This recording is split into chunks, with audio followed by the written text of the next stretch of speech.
Et bonjour, bienvenue dans le Panorazone Chartrain. Aujourd'hui, je vous amène dans l'aventure de la restauration mexicaine. Et pas n'importe où. La restauration mexicaine ici à Chartres. Vous voyez derrière moi la cathédrale. Emmanuel va nous raconter comment, à la base, il devait devenir podologue, comment un simple voyage a fait basculer sa vie pour ouvrir un restaurant mexicain. Emmanuel, on y va y voir tout de suite. Il va nous raconter son voyage au Mexique.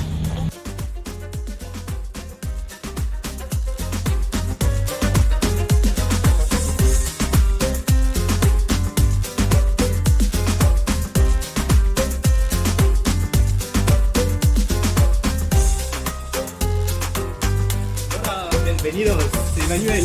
Bienvenue au Nopal. Action. Première. Bonjour Manu. Salut, bonjour. Alors on se retrouve au Nopal. Donc, est-ce que tu peux nous raconter un peu ton histoire? Mais avant tout, est-ce que tu peux te présenter succinctement si possible? Oui, bien sûr. Alors moi, je suis Emmanuel. Du coup, j'ai ouvert le Nopal. Du coup, ce restaurant mexicain sur Chartres, il y a maintenant 1 an et 2 mois. Bon, on va dire plus ou moins 1 an. Et je pense que vous vous demandez pourquoi un restaurant mexicain. N'est-ce pas? Oui, N'est-ce tout à pas? fait. Oui, parce que j'ai eu la chance de vivre 3 mois au Mexique du coup. Et pendant ces 3 mois, c'est là où j'ai découvert en fait les vrais tacos qu'on mange au Mexique, les original tacos. Et en fait, j'en suis totalement tombé amoureux. En fait, c'était vraiment, j'ai eu un choc parce que ce qu'on peut manger en France en tacos et ce qu'on mange au Mexique en tacos, ça n'a rien à voir. Voilà. Deux choses différentes. C'est 2 choses complètement différentes. Et quand je suis rentré en France, après avoir fait du coup mon expérience au Mexique, je me suis dit, pourquoi pas moi? Pourquoi ne pas ouvrir un restaurant mexicain? Il n'y en a pas sur Chartres. Il y en a quelques-uns sur Paris qui commencent à ouvrir, mais dans le reste de la France et notamment à Chartres, il n'y en avait pas. Et je me suis dit qu'il y avait un créneau à prendre, donc voilà, j'ai fait toutes les démarches pour et il y a 1 an, le Nopal est né. Ok. Voilà. Donc c'est un restaurant spécialisé dans les tacos. C'est ça. À la toute base, en fait, je voulais faire vraiment une carte qu'avec des tacos, différents tacos, ce qu'on appelle au Mexique en fait des taquerias.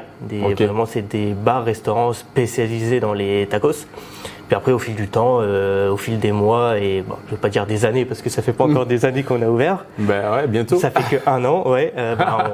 On diversifie un peu la carte, on commence à mettre de nouvelles choses en place, que ce soit des salades revisitées, des quesadillas, des nachos ou même des plats totalement à part comme le chili con carne ou le poulet mole negro, des choses comme ça.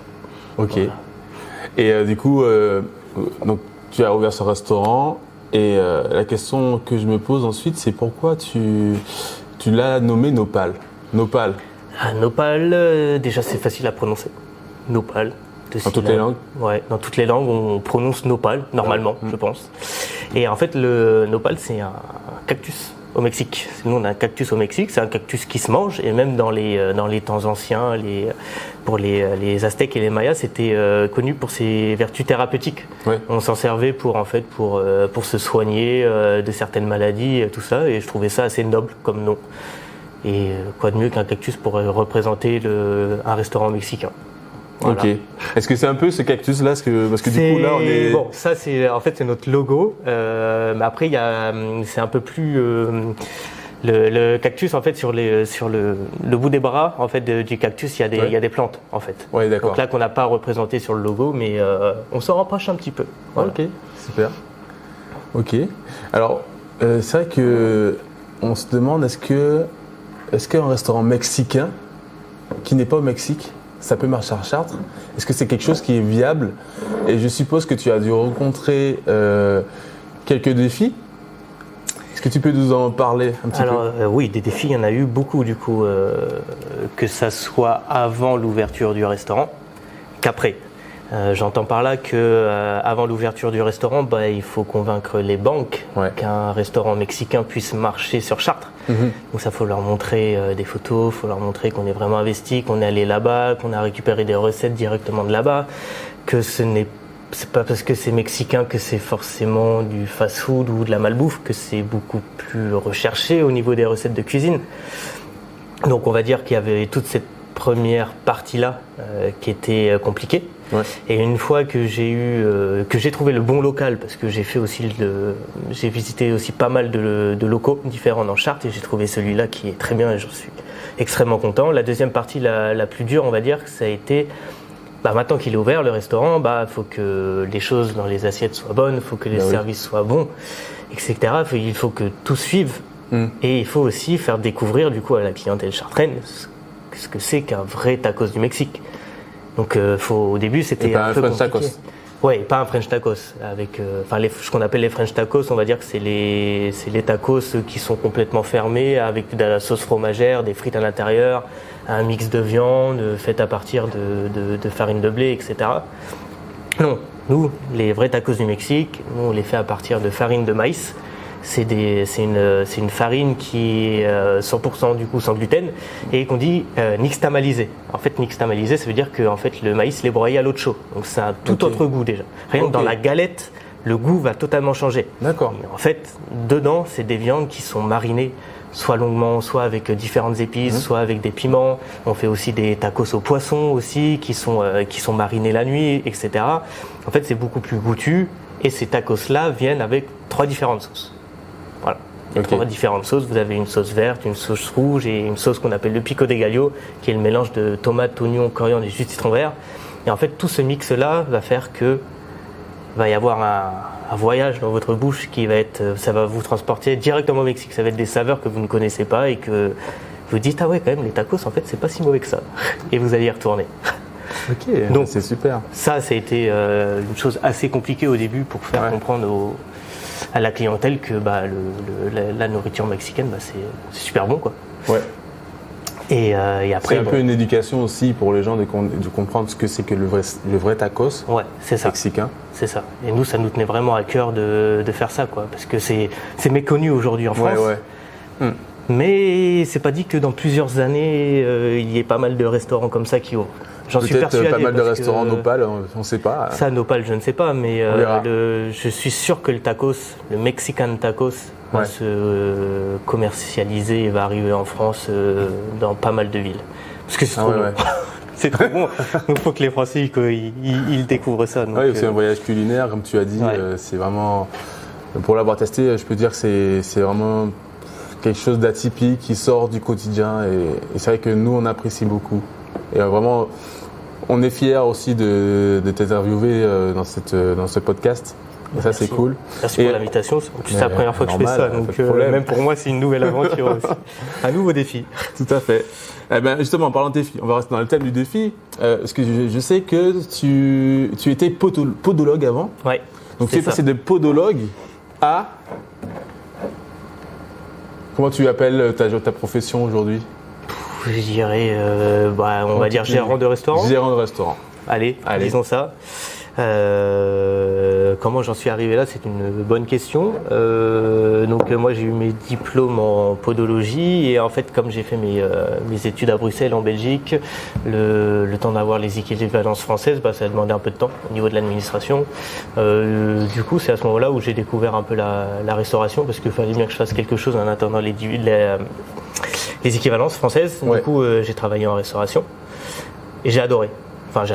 Moi j'aime bien le contact client, j'aime bien travailler dans le rush, j'aime bien discuter un peu avec tout le monde, que ce soit en cuisine, j'adore toute la partie culinaire, j'adore le bar, les boissons, j'adore le service, présenter les plats, tout ça. Et en fait ça m'a grave convaincu comme métier, alors que je suis tombé de là par hasard. Même à ce moment-là, du coup, ce qu'il faut savoir c'est que je travaille aussi ici avec ma sœur qui est la directrice de l'établissement.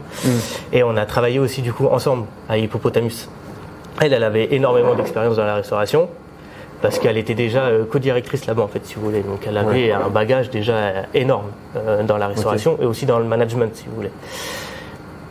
Et du coup en fait je me suis dit je fais quoi ? Est-ce que je continue en tant que podologue qui est la voie avec laquelle j'ai mon diplôme où je peux travailler et je ne vais pas forcément être heureux à 100%, ou alors allez, je pars complètement sur autre chose et j'y vais, je fonce dans la restauration, j'essaye d'apprendre et on verra ce qui se passe plus tard.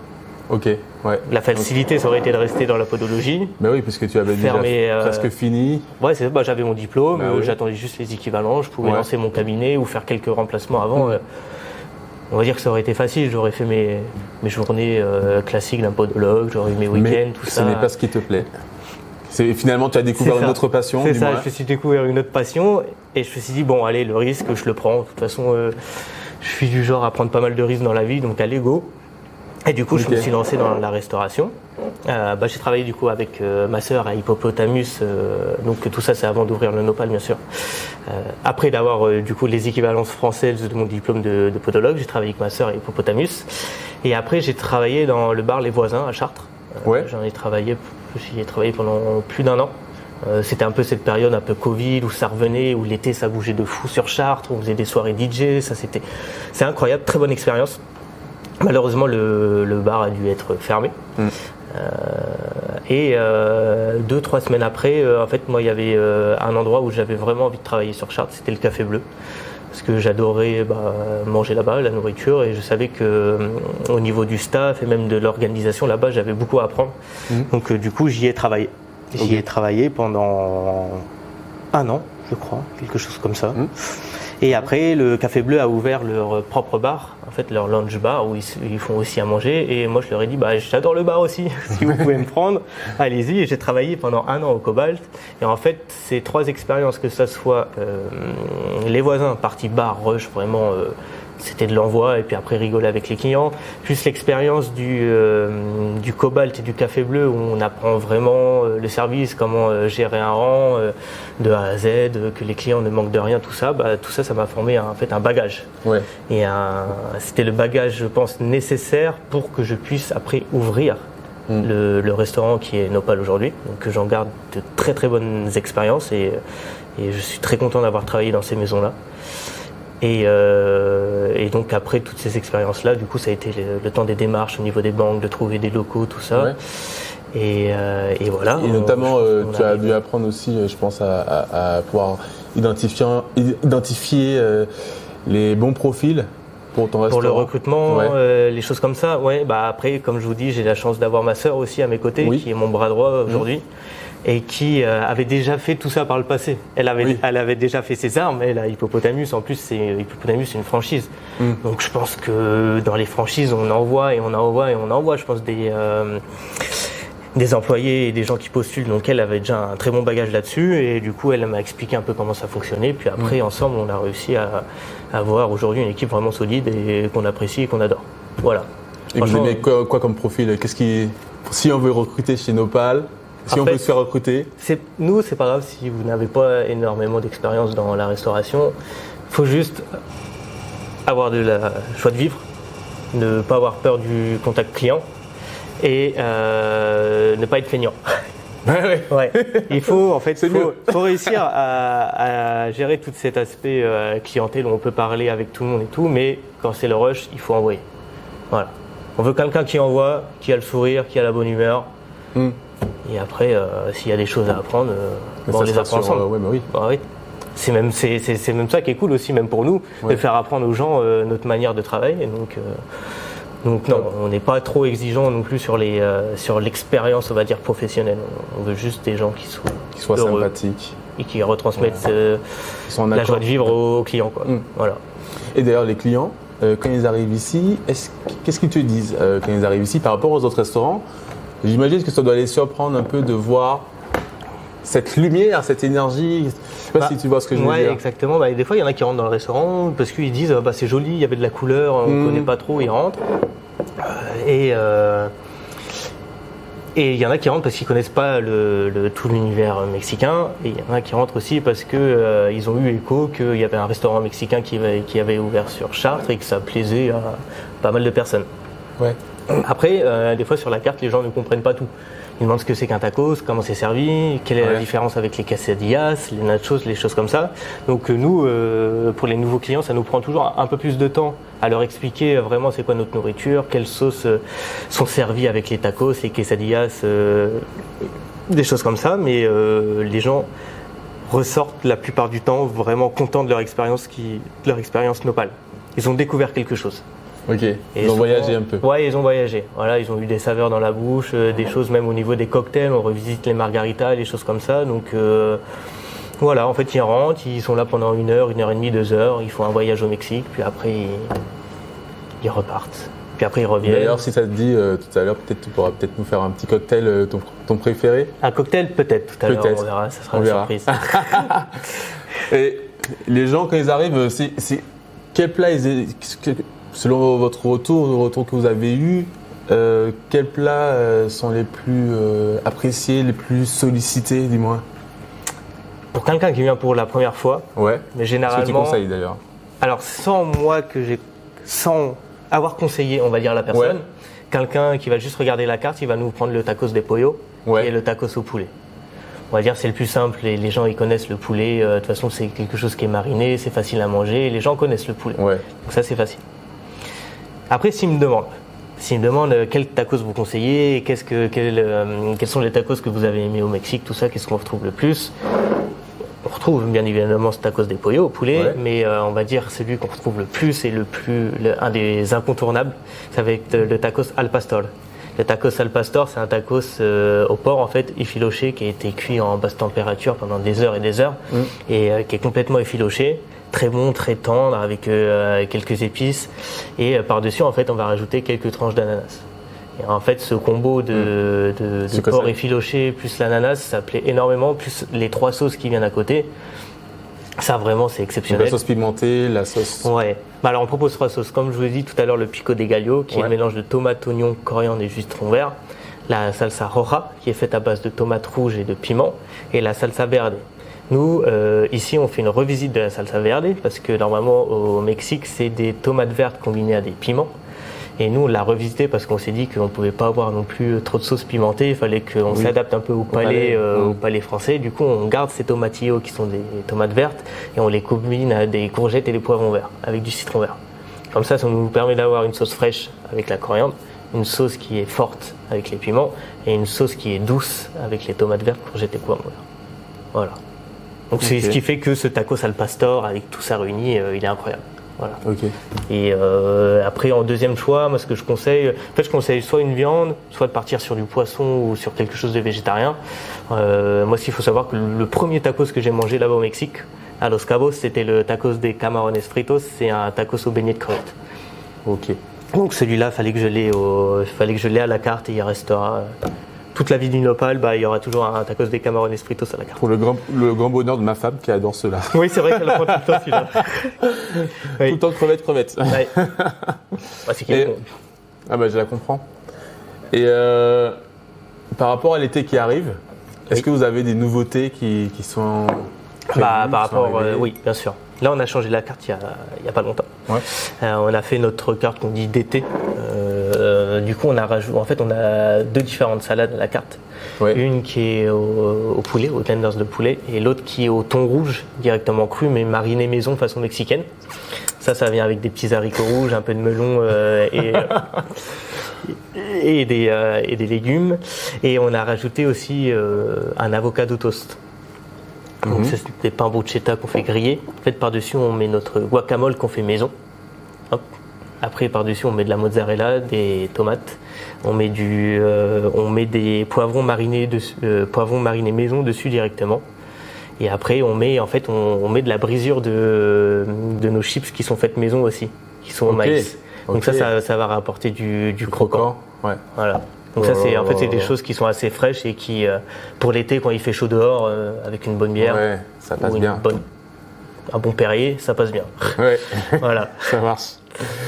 Et justement par rapport à l'été, je sais qu'il y a beaucoup d'événements qui se font, notamment on a vu la fête de la musique dernièrement. Et c'est quoi les prochains événements qui arrivent là peut-être pour le Nopal? Je sais pas exactement quand sortira ce podcast ni cette vidéo, mais samedi prochain, on a une soirée karaoké. Trop bien. Voilà, on va faire notre première soirée karaoké. C'est ma sœur, du coup, Sophie, qui organise ça. Depuis le début, bien. elle me dit quand est-ce qu'on fait une soirée karaoké. Je lui dis je sais pas. Et puis je lui dis un jour, vas-y, tu sais quoi, choisis ta date, organise et vas-y, YOLO. Ouais. Éclate-toi avec ta soirée karaoké. Mais je pense que ça va être super, on va bien rigoler, je pense. Et après, pour les prochaines soirées un peu plus, on va dire, dansantes, en fait, on fait des soirées dansantes avec Stéphane Massaro, qui est un très grand danseur de Chartres. La prochaine sera mi-juillet. En fait, il y en a une chaque mois. On essaie d'en Danse faire une latina. chaque mois. Latina. Ouais. Ouais, latina, bachata ou salsa. En fait, Ok. tout ce qui tourne autour un peu de musique latine. Dans le thème. Ouais. Et après, là, le 12 juillet aussi, on essaye un nouvel événement. En fait, on va faire ramener un pianiste qui va jouer directement dehors avec une bande son sur des enceintes. Voilà. Lui jouera du piano pendant qu'il y a de la musique aussi qui sort des enceintes et ça va faire une ambiance un peu plus lounge bar, on va dire. On n'a jamais fait ça, on avait envie d'essayer. C'est trop bien. Donc voilà, en fait on essaie de faire des choses un peu nouvelles chaque mois, tout en gardant une base de ces soirées Massaro, donc danse salsa, latina, bachata, ça on les garde une fois par mois. Voilà. Super. Et après dès qu'on a des idées, on le fait. On essaye du moins, si c'est réalisable. Ok. Vous faites des tests et voilà, et puis on voit si ça. Ouais, c'est ça, exactement. plaît. Puis c'est aussi c'est un peu comment dire, un peu au feeling quoi. C'est selon comment vous sentez les gens, comment vous vous sentez. Après c'est quelque chose de participatif un petit peu. Ouais. Ça se construit avec les gens, avec nous, avec les idées. Ouais. Voilà, on se met pas de barrière en tout cas Enfin, on essaye de pas se mettre de barrière. Mais super. Alors, donc là aujourd'hui, c'est vrai que ça fait 1 an à peu près. Oui. Et là, en fait, je pense, j'ai une pensée pour tous les entrepreneurs qui se disent oui, j'ai envie de faire quelque chose, ça me plairait trop, mais qui se disent ouais non, ça me paraît trop compliqué. En plus, on m'a déjà dit non 3 fois. Qu'est-ce que tu aurais aimé, toi, te dire à toi-même, même dans le passé, toi, Manu, aujourd'hui, qu'est-ce que tu aurais aimé te dire avant, quand tu étais en train de monter le projet, jusqu'à arriver aujourd'hui, tu peux un peu t'éclater, t'épanouir dans ton métier et tout ça. Qu'est-ce que tu aurais aimé Alors qu'on te dise? le Manu d'aujourd'hui dans la façon de penser est le même que le Manu de départ. Ouais. Je fonctionne de la même manière aujourd'hui que hier. Ouais. Et en fait, ce que j'ai envie de dire, c'est que si vous avez une idée en tête et que vous y croyez, c'est pas parce qu'il y a des échecs que c'est forcément mort, quoi. C'est pas parce qu'on vous dit non que ça ne peut pas être oui. C'est à vous de faire tout en sorte que ce non devienne oui. Alors des fois on vous dit non pour des justes raisons. Ça peut être, il y a plein de raisons différentes qu'une banque ou d'autres personnes vous disent non parce que peut-être qu'on peut croire au projet, mais la situation à l'instant T n'est pas la bonne ou c'est pas le bon local ou des choses comme ça. Mais si vous arrêtez au premier échec, c'est sûr que vous ne saurez jamais si c'était une idée qui était réalisable ou non. Non, il faut aller au maximum, au bout du bout. Même si vous vous dites non 1 fois, 2 fois, 3 fois, regardez pourquoi on vous a dit non, essayez d'améliorer ça et revenez encore plus fort la fois d'après, encore plus confiant. Voilà, si jamais sage à faire passer, c'est de ne pas lâcher, toujours croire en soi et d'aller au bout du bout, quoi. Jusqu'à temps qu'il n'y ait plus rien.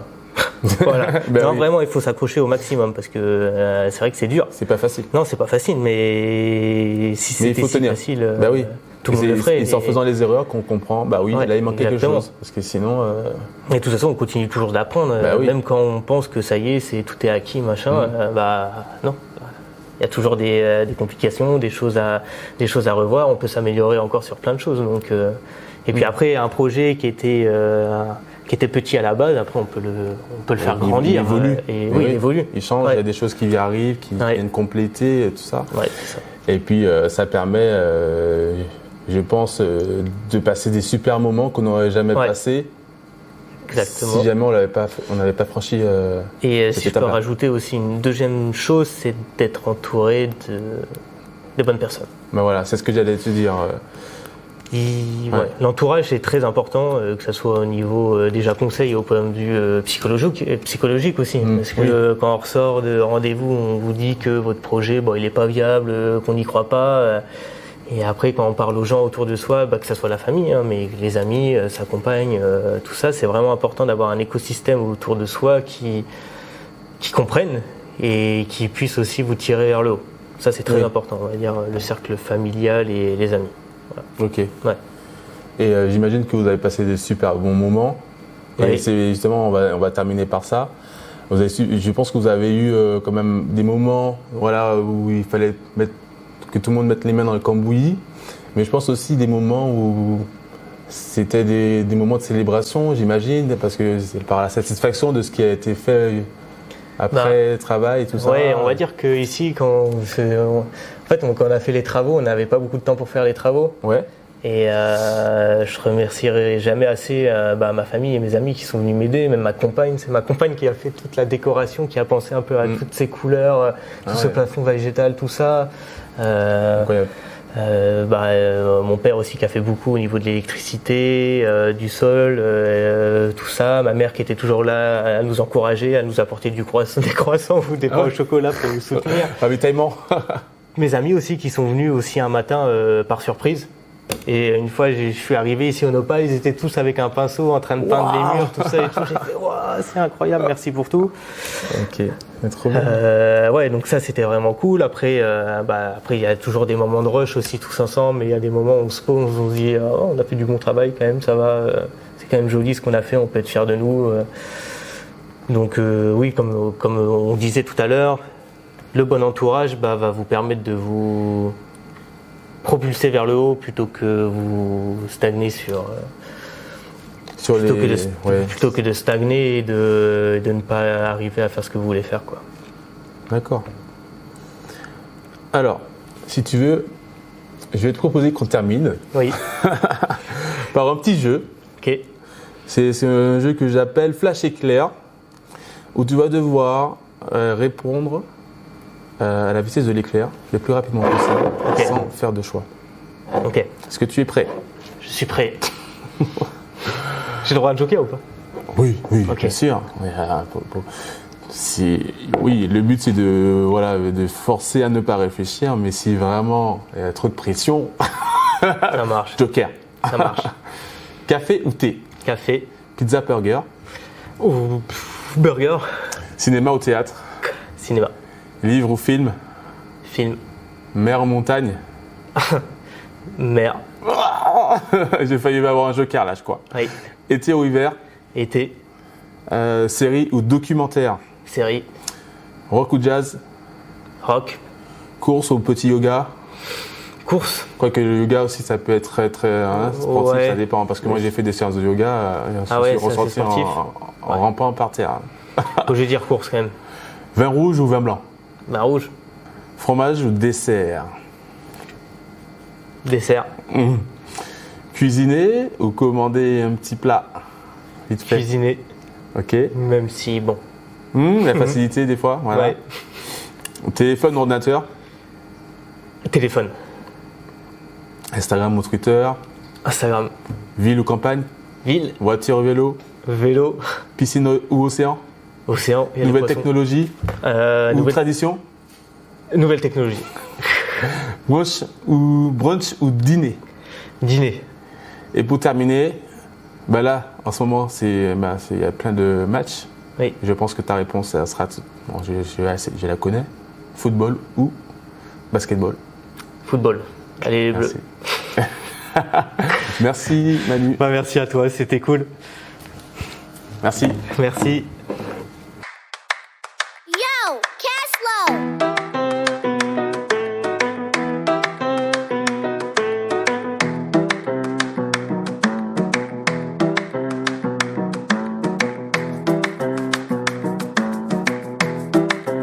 Bonjour, moi c'est Sophie et du coup je vais vous faire un Summer in Mexico. Donc voilà l'un de nos nouveaux cocktails.